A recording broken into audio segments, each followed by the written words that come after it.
Are there any signs of Laylatul Qadr mentioned in the Hadith or the Quran?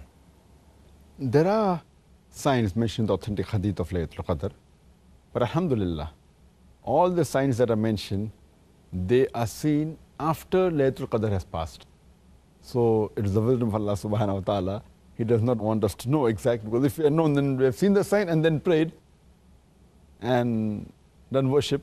And the other nights we would have just, been a bit relaxed and not worship Allah subhanahu wa ta'ala.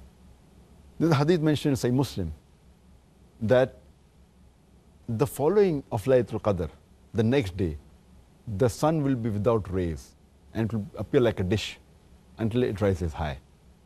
It's further mentioned in Sahih Muslim, volume number 2, in the book of fasting, hadith number 2633, that the day following Laylatul Qadr, the sun will not have rays.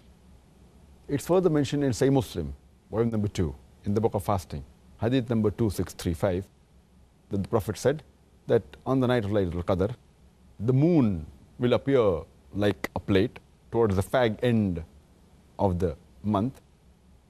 And it's mentioned in Sahih Hadith of Tabrani and Ibn Khuzaymah that the light of Laylatul Qadr will not be too hot, neither will it be too cold.